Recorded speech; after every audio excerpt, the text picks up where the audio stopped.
Forged on the gridiron in September. Perfected in the magic of March. For the fans who love the crunch of the pads. Prefer a dunk. And expect nothing but the best. This was the Big Ten. Now this is Bigger Ten. Here's Steve Dace. And greetings. Welcome to a new week here on Bigger Ten. Steve Dace alongside my co-host, never partner, Aaron McIntyre. We are heading into the penultimate week of the 2024 college football regular season, if you can believe it. And we just found out, because apparently it took the Big Ten 3 days to dig through its own tiebreakers. Congrats to the Oregon Ducks. They have made the Big Ten championship game in their virgin voyage in the Big Ten Conference, and now they await to see, are they playing Ohio State, they playing Indiana, they playing Penn State. But we do know the Oregon Ducks are playing in Indianapolis for it all in the conference championship game, and we do know that we're now going to also welcome in Aaron McIntyre. Good to see you, brother. Yeah, that was one of the funniest things this week. We got up on Tuesday or Wednesday morning. Oh, yeah. Big Ten was like, oh, yeah. Oregon won. Literally. Yeah. It was like, yeah, it's like you're watching an old movie and you're like, oh, yeah, that guy's in that movie. I forgot about that. Yep. So congrats to the Ducks. Well deserved. They've been the number one team in the country for, 6 or 7 weeks now. So that brings us to the number one item on our Big Five here on Bigger Ten. The Ducks played the first Big Ten game of the year back in early October against the Ohio State Buckeyes. The Buckeyes have played now in all 3 Big Ten games of the year, against Oregon, at Penn State, and now at home against Indiana. A huge injury we learned about yesterday for the Buckeyes. Seth McLaughlin, their outstanding center. He has an Achilles injury. He's done for the year. They already lost their outstanding tackle. They've already had to reshuffle an offensive line that was kind of the team's weak link anyway. And now it's going through a major reshuffling against an Indiana defensive front that is actually pretty darn good. So this is the biggest spot the Hoosiers have been in, Aaron, since before you were born. The last time they played a game this late in the year, in a non-COVID season, I think we're just all throwing that out. The last time they played a game in front of fans, let's put it that way, with this much Big Ten title hopes on the line, 1987. Dave Schnell, the quarterback, Anthony Thompson, the 3-time All-American at running back, Pete Stoyanovich, the old Dolphins kicker, the place kicker. That's the last time the Hoosiers went on the road against Michigan State and Lorenzo White and got ran out of the gym there at Spartan Stadium, or the stadium anyway, and Michigan State went on to the Rose Bowl. That's the last time Indiana played a game in front of fans this late in the year with this much on the line. I have no idea where Curt Cignetti even was in 1987, but this is a massive game for Indiana. But brother, it's a massive game for Ryan Day too. When you look at what's going on down in the SEC right now, I'm telling you right now, they lose this game, Ohio State's probably not going to make the playoff at 10-2. So, and I think Ryan Day might get crap canned if that were to occur. So there is a lot on the line here historically for both of these programs, Aaron. Yeah, and last week at Wrigley Field, it looked like Jeremiah Smith had to have his ankle taped as well, so that's maybe something to keep an eye on. The line hasn't moved. The line is not, reality, but just for what it's worth, the odds makers don't seem super concerned about that center's injury, but it is a big loss. Make no mistake about that. So Indiana has had a week off. They had their last bye week coming into this game. Ohio State did not. I don't know if that's an advantage Indiana necessarily. Based on what I've seen, you noted that Michigan, Indiana just couldn't block Michigan, and Michigan is at least as on paper physical as Ohio State can be, at least defensively. So, Indiana really got bogged down because they couldn't block anybody, and it's hard to move the ball when you can't block anybody. Breaking news. So that's a big red flag for me. I'll reflect this a little bit in my confidence picks coming out tomorrow. That I'm done saying, oh, this is the one. I'm not going to say Indiana's going to get blown out, but this is going to be by factor of 3, 4, 5, 6, 7, probably their toughest task yet. I mean, before this game, it was probably Michigan, and that was their closest win this season. And just physically, he's got it. Cignetti's got some time to build up some depth there for Indiana, but maybe this year isn't it.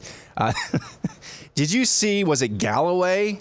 I can't remember who it was talking about. Why would you play your starting quarterback? Yeah, Joey Galloway said that. And This has gotten stupid. This has gotten look stupid. on Greg McElroy's face when he said that too. But here's the look on his face like, what are we doing on this show right now? What are we doing? Well, here's the thing though. The fact that he could even formulate that sentence says a lot about the state of college football right now. Where right. I mean, it's dumb, it's stupid, it's obscene, but the fact that, you know what, actually, based on what we've seen, last year with Florida State, it's not out of the realm of possibility. I mean, that's the reason why they're having this conversation. It's stupid. I want to preface that, but it just says a lot about the discourse of college football right now that you could say that without actually getting laughed off of the set. I don't know, man. If we had a 12-team playoff last year, Florida State would have been in and would have had a home game. Yeah. So the situations aren't analogous. Joey played a long time in the NFL. He knows. Teams went for division titles. Teams didn't rest guys in December and not win division titles. Why? Because you get home field advantage, and the same thing applies here. You get home field advantage. There is a massive difference, man. Massive difference for Indiana to be hosting one of those SEC teams. Oh, yeah. Pardon me, in Bloomington in late December, right before Christmas, than going on the road for its biggest spot ever in their territory, making an Ole Miss or a Tennessee or a Georgia or an Alabama or a Texas come to Bloomington, or Texas A&M, come to Bloomington, Indiana to play just days before we sing Joy to the World is a massive difference, and that's why you do that. That was just beyond stupid by Galloway. I know, but I'm torn on this as well. Because wouldn't you want to see what would happen if, Rourke's got an injury, so he couldn't play? Well, all of a sudden, it's not that bad of a loss. I'm torn on this because it is really stupid. Just the entire thing is a charade. But at the same time, I'd like to see what the CFP committee does. That's why I'm torn. We mentioned Curt Cignetti. Let's go to item number 2. He just signed a massive contract, $8 million a year. That is some serious cash, although that's basically going to be a baseline salary in the Big Ten and SEC with the kinds of revenues that they're reporting. So it's a little bit like in the NFL, where every year 2 or 3 quarterbacks set the market for the highest paid player ever until the next 2 or 3 quarterbacks get signed, and then everybody forgets that contract after losing their stuff about it. So this is big money now, $8 million a year. Okay. And it does indicate a massive commitment to Cignetti by Indiana, but it's basically going to be baseline expectation and salary moving forward.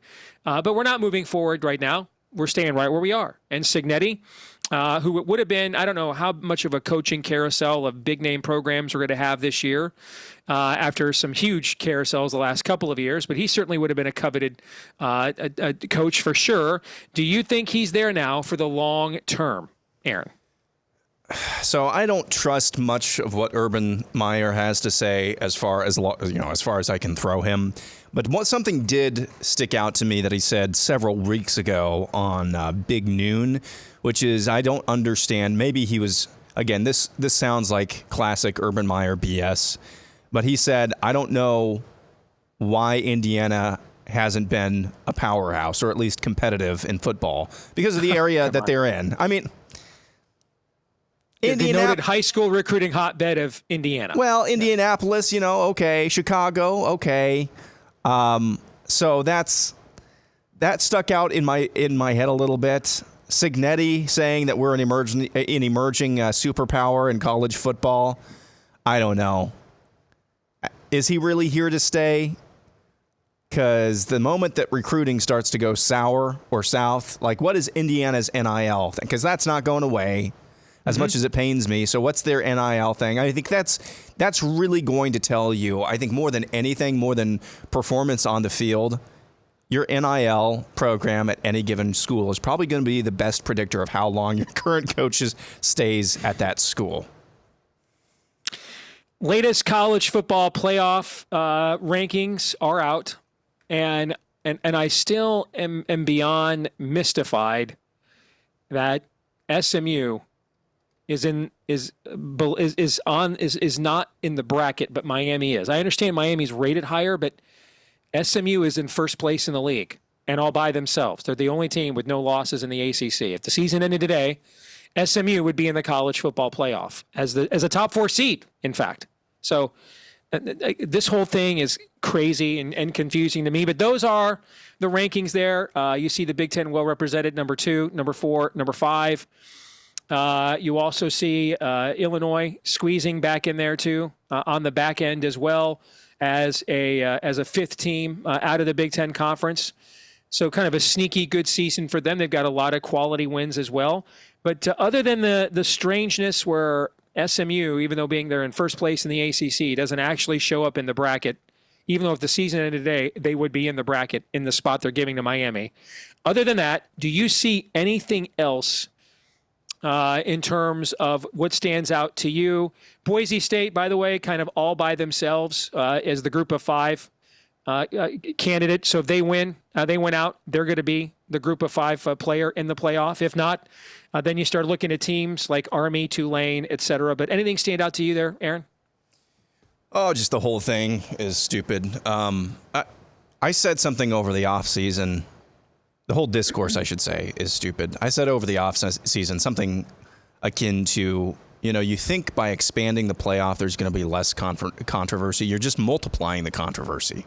You're just more money, more problems, right?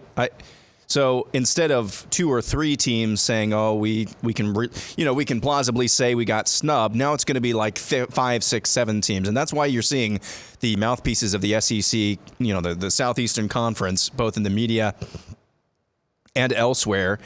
They have their sights on Indiana right now, and I don't want to add to that discourse because there's 1,000 other places you could go to get that. But once we expand the playoff again, which I think is going to happen one way or another, you're not going to get rid of any of the problems, controversies, butthurt whatsoever. It's just going to keep getting multiplied. So, maybe it's because of our day job. We've been distracted a lot the last few weeks. I haven't really been paying super close attention to this. To the extent that I have, I've seen the arguments are just really, really dumb. I mean, at the end of the day, who you play on your schedule is who you play on your schedule, and you are what your record says you are, regardless of whether you're in the Big Ten, the SEC, the Mountain West. You are what your record says you are. And so many people, again, trying to jump through so many hoops to justify whatever narrative that they want that they want going into the final college football playoff poll. It's just it's tiresome.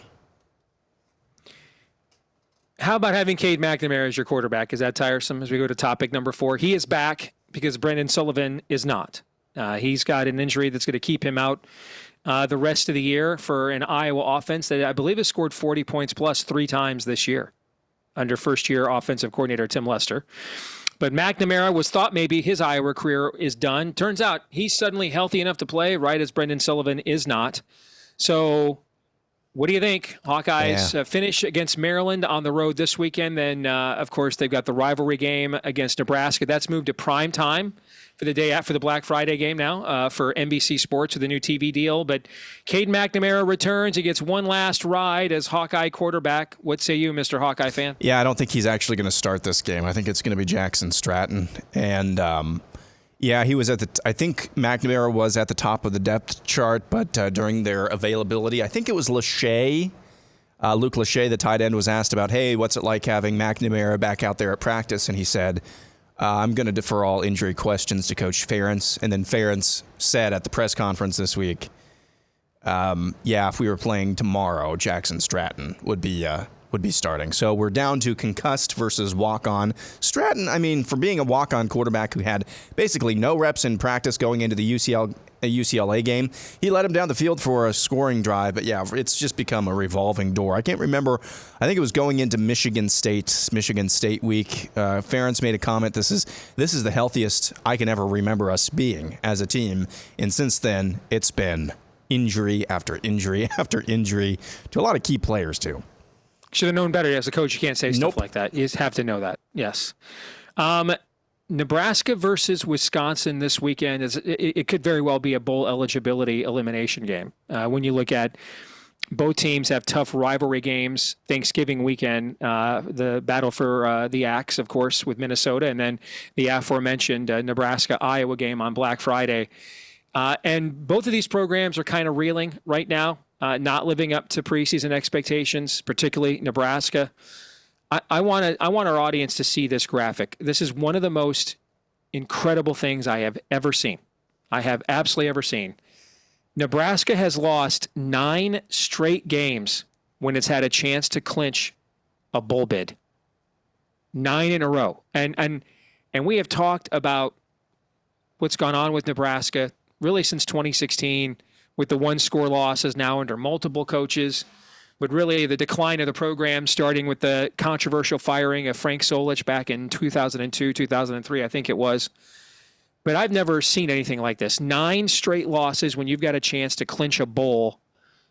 I'm not even kidding now. At this point, this stuff is metaphysical. Call an exorcist. This just can't happen. This is a sport with an oblong ball. It's a sport with an oblong ball, a crowned field. 22 guys play at any given moment. The amount of randomness that can occur here, the amount of variance that could occur here, and yet not one time, not once, did the ball bounce their way. 9 in a row. I've never seen anything like that, but both teams are reeling here. Nebraska fired its OC 2 weeks ago. Wisconsin fired its OC last week. Luke Fickell with the classic high-end coaching analysis, quote, "It doesn't matter who calls the plays. Why does it matter?" Yeah. Well, then why even have an offensive coordinator? Yeah. Okay. Matt Rule complaining that he's not getting an extra year for a player because he should have been granted an extra year of eligibility because he played against Michigan last year and they knew all their plays. The game shouldn't count. He literally said that this week. So Matt Rule, Luke Fickell busting out their inner alpha males for all their fans to see as both teams are struggling this year. What do you think about this one, which sounds better on paper than the matchup probably actually is in terms of quality of play? Yeah, you're getting a little testy from Luke Fickell there. I don't think that portends good things. I don't know how closely you looked at what I sent you over the weekend. This is from @StuManji on X. This is a spreadsheet of the last 32 games. 32 games. Oh, that's right. I remember you sending this to me. Yes. Yeah. This is nuts. Where Nebraska was tied or losing by 8 points or fewer from 2018 through 2024. It's got a bunch of different stats on it, but here's the drive outcome. Colorado 2018, turnover on downs. Troy 2018, interception, loss. Let's see. Northwestern 2018, interception, loss. Iowa 2018, touchdown, 2-point conversion, still lost. Colorado 2019, they had two possessions in that one. It just goes on and on and on and on. 32 games where they were tied or losing by 8 points or fewer from 2018 through 2024. And they have 1 win in those 32 games. I am telling you, call in the exorcist. Bring out your dead. All right? I mean, something metaphysical is happening here. It just can't. Mathematically, it's impossible, Aaron, for this to be happening naturally. It can't. It's impossible. I mean, did they piss off Jobu? Did they? Maybe this is the monkey's paw for the decades of dominance under Bob Devaney and Tom Osborne, and now, that debt now needs to be paid for all those years of excellence. I don't know, but this is metaphysical. If they do not make a bowl game, if they don't make a bowl game, that means they will have lost, 11 in a row with a chance to clinch a bowl game? Yep. Matt Rule the last 2 years would be at 5-2 and still unable to make a bowl game 2 years in a row. Yeah. They would have gone up against Wisconsin, who just fired their offensive coordinator. They would have gone up against and lost against Iowa, who has a walk-on, who's really their 5th-string quarterback. I don't think that's going to happen. I think they probably win this week. I don't know. I'm I'm not messing with that juju. I'm going all in on that. Once the metaphysical gets involved, I'm interested. Yeah. Okay. So when we get to our confidence picks, I'm going all in on this one. You guys will see that later on the channel here. All right. When we come back, we're going to play Would You Rather. Stay tuned. All right, let's play some Would You Rather, Aaron. So earlier this week, Northwestern came out with some absolutely beautiful renderings, updated renderings of that $800 million palace it's building there on Lake Michigan. It's a future stadium, which is also going to be a multi-purpose facility, not just for football as well. But this also prompted Andy Staples over at On3 to say, this is sort of a bygone era. No one's committing to your school based on facilities and stuff anymore, or water slides at Clemson and all the Nike trinkets at Oregon. This is just now like the movie Blue Chips. I like cash, cold hard cash. And if you can raise $800 million from your boosters to build a stadium, Staples says, we'll just give that money to players and be really good at football. So that's my question to you. Would you rather raise a bunch of money for your boosters for a new stadium or for new players? What do you think, Aaron? I'd rather that team over there raise a bunch of money for their new stadium and put it in their new stadium. But for my team, I'd rather put it in the players. It does look incredible. That stadium does look really, really cool. And I like the emphasis on sight line, things that you don't think about, but sight lines. I kind of want to go over to Evanston and watch a game over there sometime once this thing gets done, because I think it's going to be a really good environment, despite the fact that it's going to be, I think, now the smallest stadium in the Big Ten. 35,000, 40,000, I think it is. So, but as for me, I would rather I'm Andy Staples. Would rather put that into players, because that's, at the end of the day, yes, you still have to get your players prepared. But talent, I think what we're learning right now, talent is the number one commodity in college football. So put your money where it belongs. This one's kind of convoluted. Would you rather go to the Bahamas or somewhere tropical to watch your team in one of those tournaments over Thanksgiving, like the Battle for Atlantis, or watch your favorite college football team get blown out somewhere cold during a home college football playoff game? Well, if I know in advance they're getting blown out, then I'll take my chances with the warm environment and watch some hoops. If I know that in advance. If I didn't know that in advance, I'm pretty much always going to choose football. But if you're telling me in advance I know they're getting blown out, then yeah, I would take the tropical environment for sure.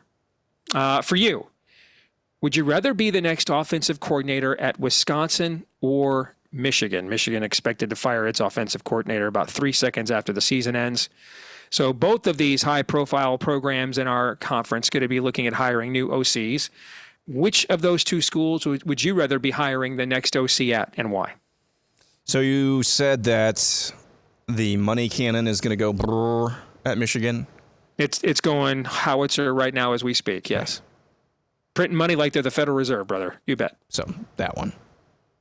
Michigan. Makes sense. Yeah. Makes sense. That's it. Yeah. Michigan. I mean, like I just said, I think however much your NIL program is probably going to say as much about how long your coach is going to stick around at any given job as anything. You might be right. There might be a lot to that. Yeah. Finally, would you rather bet Purdue plus 13.5 against Michigan State, or Minnesota plus 11 against Penn State? Listen, clearly the talent disparity between Purdue and Michigan State is closer than Minnesota and Penn State, but Purdue has already, weeks ago, looked down at its jerseys and realized they said Purdue, and it's time for basketball practice, so shut it down. That team's got quit written all over it. You know what I'm saying? It was quit during the Wisconsin game. Yeah, that team's had quit on it for a few weeks now. Michigan State, they've got this one, then I think Rutgers, right? So they're thinking they could get to a bowl game maybe, and that would be a big deal for Jonathan Smith to do that in his first year with what I thought in the spring looked like a year zero roster. And don't get me wrong, it still doesn't look that good, but the dude's a hell of a coach. So getting him to this point, I think, has been a great coaching job by him.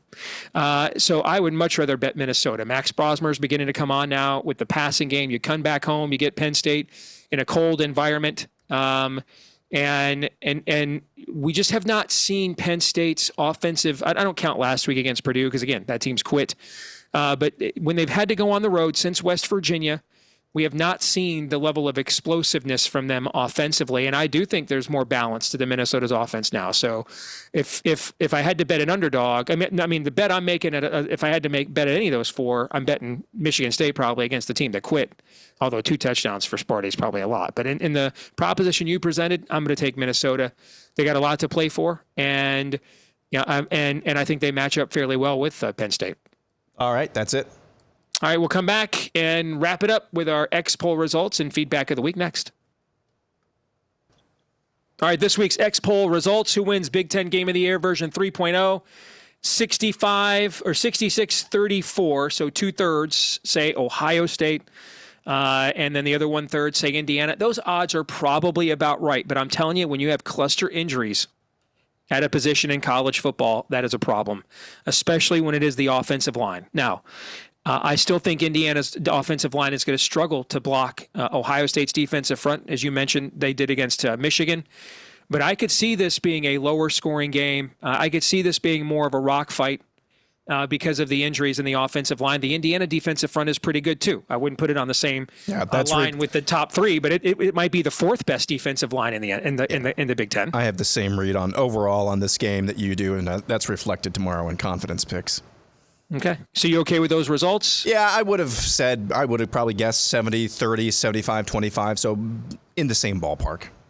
Okay. That brings us to our feedback of the week. I want to thank Scott Docterman over at The Athletic, The Athletic for this correction. He's going to correct me again for that because I rolled out with our first bowl projections. I had no idea now. The Citrus Bowl, you can't go there 2 years in a row because of the teams that would be eligible. All the 6-6 teams with an 8-4 team would not be eligible, and there's a typo there too with Illinois. I have them finishing 8-4. So the 6-6 teams would not be eligible for the Citrus. So it would be down to Iowa and Illinois, and Iowa's way bigger of a bowl draw than Illinois. But Scott Docterman points out that you can't go to the Citrus Bowl 2 years in a row, and that's probably going to be something they're going to enforce in a lot of these second-tier bowl games. Now, for a long time, the Citrus Bowl was not considered a second tier, but now in the era we're in now, everything other than the playoff is a second-tier bowl game. So wanted to thank Scott Docterman. I keep calling him Docterman. Scott Docterman for that correction. He's going to correct me on his name. That'll be 3. It is Docterman. You got it right the first time. Oh, I did? Yeah. But then I still got it wrong for correcting something that was already right. Yeah. Okay. But nevertheless, remember how we used to get on message boards as rival fans and fight over who's going to get this bit or that? Like, do you even care? Like, Nope. It was funny. I was listening to the On3 Michigan Sites podcast this morning, the Wolverine, and I've subscribed to that since it was a newspaper in the 90s. And I just busted out laughing because they had no clue. They were trying to talk about Michigan's bowl destination if we beat Northwestern this Saturday. And they didn't even know what the names of these bowls were. They're like, sorry, guys, we haven't even paid attention to these games in years. We literally do not even know. We do not even know where these games are, when they're being played. They were like, wait a minute, there's a Pinstripe Bowl? It was kind of funny. Some of it, I'm sure, was an embellishment, but fundamentally, there were things they clearly just had not even paid attention to because they're not used to Michigan being in these conversations. But I just don't get the sense there's that much conversation about them really at all now. No, and nor should there be. I'm not sure when. It was probably the introduction of the first iteration of the college football playoff, where basically anything other than the college football playoff, with the exception of a handful of bowls, really just didn't matter. But yeah, I mean, growing up as a kid, it was a big deal. One, it was an opportunity. Like, I didn't experience this, but I just remember the culture. It was an opportunity for, you're from Iowa, you can go down to Florida in vacation for, half a week, a full week. And those stands were pretty well full for some of those bowl games. Now it's just TV. And they're basically it's just spring programming. games. Yeah, it's just TV programming. Next year's roster is playing because everybody that's any good on this year's roster is sitting it out, right? So, yeah. I think it's time. Here's what I would do, Aaron, and I'm dead serious. I just go to 32 teams and get rid of the bowl games. And I just would have you can incorporate some of these other bowl games in as sites into some of the sites for some of the playoff games if you wanted to do that. That's what I would do. Yeah, that's honestly, I don't think anything short of 32 is going to solve the problems that we have right now. 16, you're still going to have a bunch of people feeling like they were snubbed. 22, It's just rework it, make it work. Although the people who brought us to this point would probably be making those decisions. So I sense you believe that's a problem. Yeah. Just subtly. Gotcha. All right, that's going to do it for this week's episode of Bigger 10. Don't forget to like, rate, subscribe, share, 5-star review, follow, whether you're watching here on YouTube or listening on iTunes and elsewhere. When you do those things, comment as well. Those things help us to have the algorithms deployed to help us find more Big Ten sports fans just like you. So thank you to all of you that do that for us. We appreciate it. You can also follow us in between episodes as well on X, formerly known as Twitter, at Bigger10 there. That's at Bigger10 there. For Aaron McIntyre, I'm Steve Dace. We'll see you next time right here on Bigger 10.